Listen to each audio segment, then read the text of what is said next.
Bine ați venit, dragilor din Zodia Fecioară, oriunde v-ați afla în această lume. Vă mulțumesc tare mult că sunteți alături de mine. Vă mulțumesc pentru aprecieri, pentru comentariile frumoase și cei care sunteți pentru prima dată pe acest canal, vă urez bun venit. Iar dacă la sfârșitul acestei lecturi veți rezona sau mesajele vă vor aduce ghidare, claritate sau poate liniște interioară, vă invit cu mare drag să vă abonați, să susțineți acest canal printr-un simplu like, care desigur totul este gratuit. Unicul lucru necesar este decât dorința fiecăruia dintre voi. Desigur, dragii mei, nu uitați că voi, fiecare dintre voi, sunteți stăpânii propriului vostru viitor, cel care îl construiește, așa că vă rog să luați ceea ce vreți să manifestați universului sau ceea ce voi simțiți că vorbește despre situațiile pe care le trăiți în acest moment. Este o lectură generală pe care voi o puteți urmări oricând, iar cei care aveți nu doar soarele, ci și luna, Venus sau poate ascendentul în Zodia Fecioară, această lectură este de asemenea și pentru voi. Haideți să vedem ce este important de știut pentru dragii mei din Fecioară în această perioadă.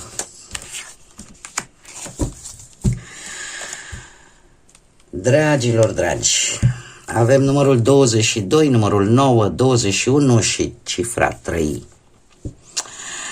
Avem un număr maestru important. Se pare că poate mulți dintre voi în acest moment simțiți poate o anumită binecuvântare, simțiți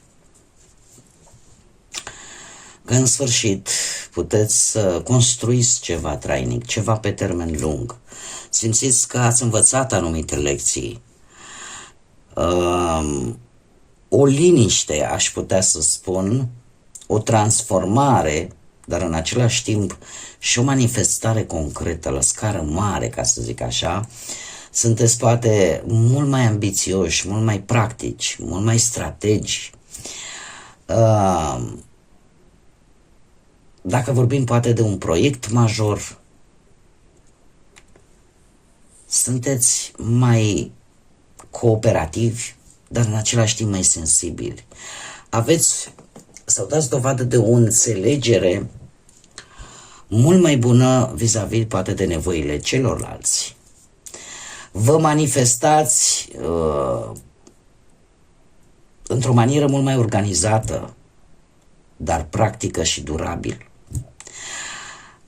Aș spune că sunteți într-o energie în care vă transformați visele în realitate.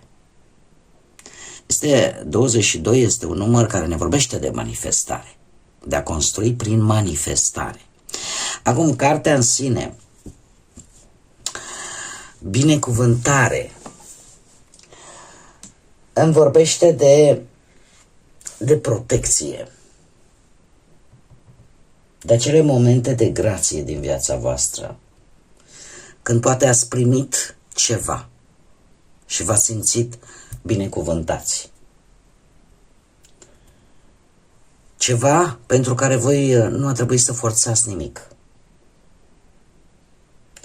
Sunteți într-o energie în care parcă lucrurile vin către voi într-un mod blând.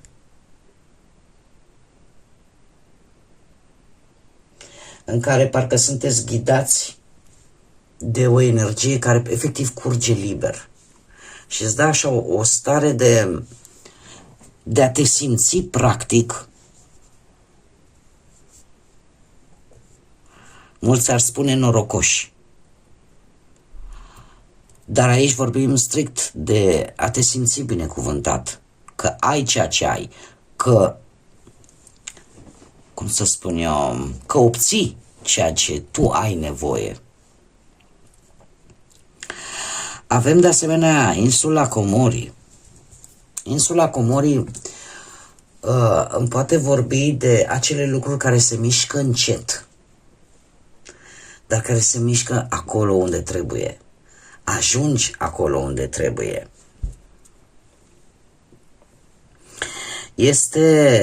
cred că important este nu neapărat viteza cu care ajungi la scopul tău, ci ideea de a ajunge acolo.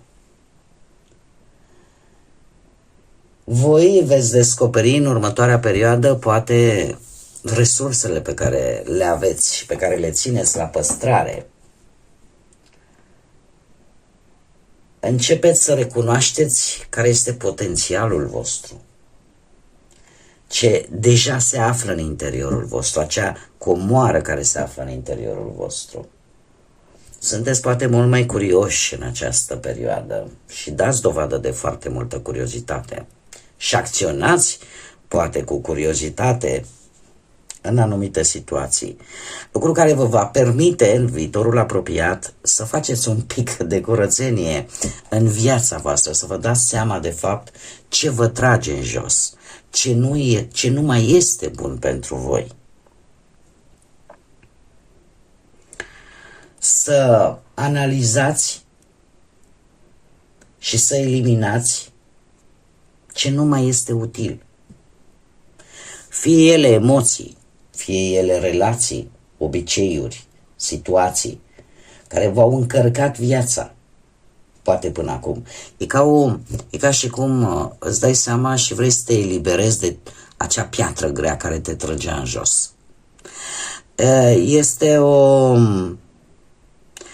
Așa ca și concluzie, aș spune că vorbim de o perioadă în care voi, printr-o mișcare foarte subtilă, că este a destinului, că este a divinității, că este pur și simplu a providenței, o mișcare care pe voi vă va ajuta să descoperiți lucruri importante în așa fel încât să începeți să faceți un pic de ordine pe toate planurile, indiferent ce plan vă interesează. Așa ca și concluzie. Haideți să vedem ce ne spune și tarotul. Ce vine pentru dragii mei din Fecioară în următoarea perioadă? Sau ce este important de știut pentru dragii mei din Fecioară?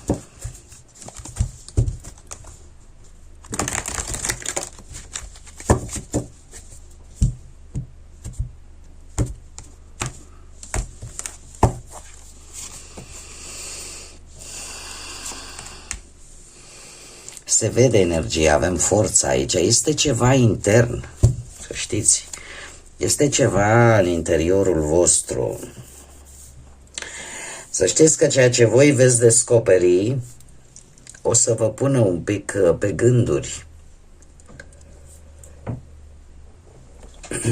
Poate chiar să vă aducă și un pic de stres, dar la sfârșit voi veți ieși câștigători. Haideți să o luăm cu începutul. Poate că unii dintre voi aveți legătură cu zodia Leu. Nu știu, poate pe ascendent lună Venus. Dar această energie a arcanului major, forța, îmi vorbește foarte mult de, cum să spun eu, de răbdare, de stăpânire de sine. De acea blândețe, dar foarte puternică.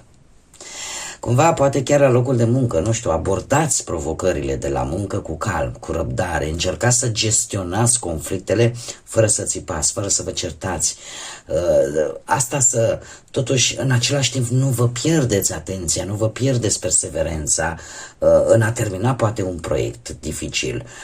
Cumva veți continua să lucrați, chiar dacă sarcinile poate sunt mult mai complicate și totuși le rezolvați cu răbdare, cu efort constant, dar în mare parte cu o blândețe foarte puternică. Poate că și pe partea banilor sunteți mai economi, încercați să gestionați banii cu mai multă răbdare, vă calculați bugetul lunar, vă calculați acele investiții pe termen lung, sunteți mai perseverenți pentru a vă crește veniturile, da? Printr-o muncă poate suplimentare sau printr-un proiect personal care sunteți conștienți că vă cere timp, dar o faceți cu calm, o faceți, tocmai de aici apare și această binecuvântare această subtilitate a lucrurilor. Poate că această binecuvântare vine în urma faptului că sunteți răbdători. Da, sunteți binecuvântați cu această răbdare de a face lucrurile, de a le rezolva și de a nu vă grăbi. Ce este foarte interesant cu acest 9 de spade, așa cum am mai spus, faptul că există, în momentul în care tu îți dai seama de anumite lucruri, poate crea în primă fază o senzație de grijă, o senzație chiar de ușoară teamă, de insomnie, de vinovăție, de o neliniște. De ce? Pentru că veți, cum să spun eu, în prima fază veți începe să gândiți poate prea mult la ce ar putea să meargă prost. Eu aș spune că de multe ori lucrurile nu sunt atât de grave precum par a fi. Și atunci aceste frici care există mai mult în mintea noastră decât în realitate este un semnal, ca să zicem așa, în care să te oprești, să respiri și să vezi exact ce este real și ce este doar anxietate.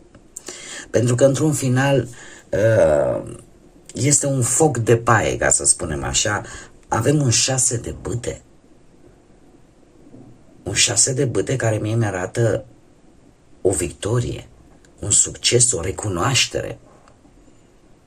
Deci, ceea ce voi veți descoperi adevărat, o să vă cam ia prin surprindere, da?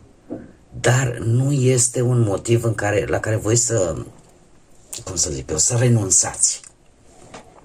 Pot să apară mici griji, temeri, nu știu, legate de muncă, legate de bani, legate poate de o neliniște emoțională la nivel de relație, da? Teama de pierdere, te temi poate că partenerul te va dezamăgi sau pur și simplu să treci printr-o fază de anxietate legată de viitorul relației voastre și gânduri care să vă tulbure emoțional, dar la finalul acestor lucruri apare o recunoaștere, apare un succes, chiar și cei singuri. Puteți avea parte în această următoare perioadă de temeri legate de oameni, de propria voastră capacitate de a iubi pe cineva și de teama, da, dacă o să mă respingă. Da? E o anxietate mai mult legată de viitoarele relații și în care voi poate vă gândiți excesiv la trecut, la greșelile pe care le-ați făcut acolo și atunci automat apare această nesiguranță emoțională, apare acest blocaj care, mare atenție, te poate închide când e vorba de noi energii care ar putea să intre în viața voastră, dar voi veți descoperi, așa cum bine am spus, veți descoperi că lucrurile nu sunt atât de grave pe cât par a fi. Și că de fapt, chiar dacă se mișcă încet sau chiar dacă nu sunt văzute foarte clar în acest moment, asta nu înseamnă că voi nu aveți puterea de a trece peste anumite lucruri, de a face anumite lucruri, aveți potențial. Iar lucrul acesta se vede cu acest 6 de bâte care, așa cum am mai spus, ne vorbește de succes, de recunoaștere, de realizări, de o victorie. Poate la locul de muncă, faptul că la un moment dat ți se va recunoaște munca pe care tu ai depus-o, că poate vei fi promovată, că poate vei avea parte de o părere pozitivă, de o apreciere din partea unor colegi sau unor șefi vis-a-vis poate de, nu știu, o situație, un proiect, ceva care începe să dea rezultate vizibile.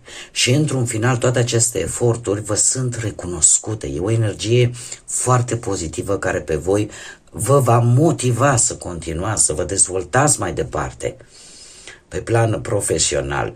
Posibil de asemenea și un câștig bănesc din ceva pe care se va finaliza cu succes.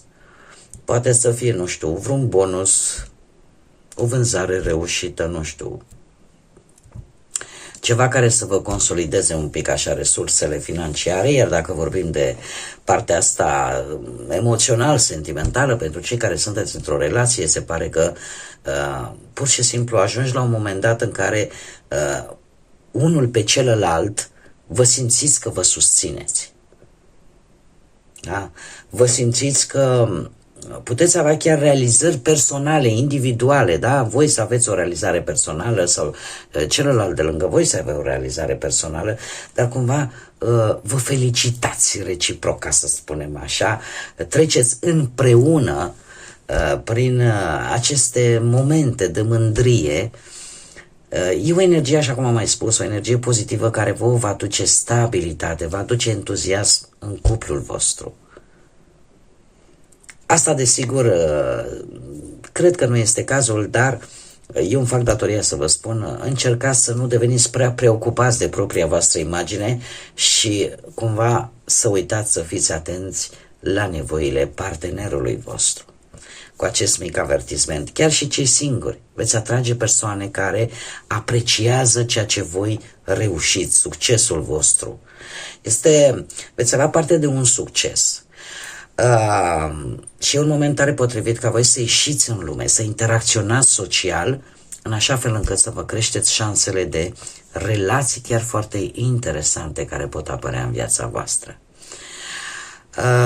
Acum trebuie și aici un pic de atenție pentru cei singuri, încercați, va fi o tendință la care voi va trebui să aveți grijă. Aceea de a nu fi atrași doar de persoane care caută statut, care caută imagine și care nu caută autenticitate. Adică să știți ce să dați la o parte, să faceți curățenie, să fiți selectivi și să știți exact căror persoane, și acum la modul general, căror persoane le permiteți să fie lângă voi sau să nu lăsați acele energii care încearcă poate să profite de succesul vostru, de munca voastră, de ceea ce voi reușiți să realizați. Adică să știți să îi selectați. Mergem mai departe și haideți să vedem care este mesajul important pentru voi, dragilor din Fecioară. Un mesaj pentru dragii mei din Fecioară pentru următoarea perioadă. Care este mesajul important pentru dragii mei? Și avem, uite ce, ursul negru și avem gardianul. Gentil și un protector înțelept care îți va da încredere și îți va da putere. Te poate ajuta să protejezi pe cei pe care îi iubești, îți va trezi intuiția și cu ajutorul ei vei reuși să te ghidezi, vei reuși să obții acea ghidare. Mai degrabă, eu aș spune că mesajul pentru voi, dragilor, este foarte simplu, dar foarte profund în același timp.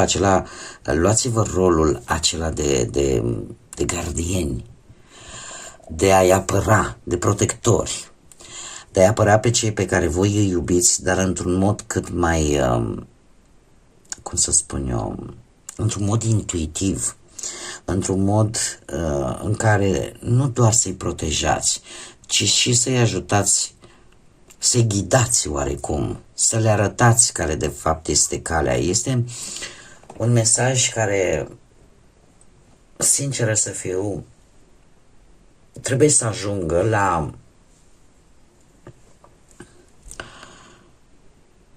la anumite energii dintre voi.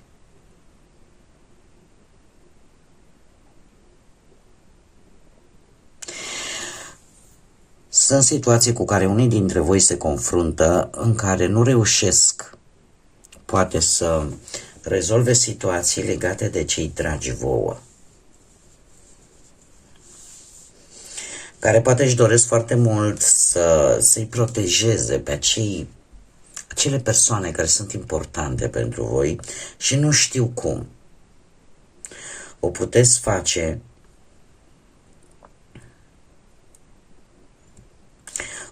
face intuitiv,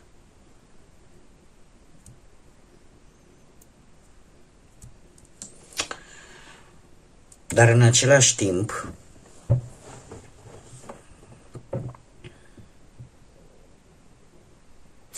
Mai degrabă aș zice că o puteți face fără să, cum să spun eu, să acționați direct. O puteți face din umbră. Mai degrabă aș spune că nu trebuie să fiți duri ca să vă simțiți puternic sau să arătați că sunteți puternici.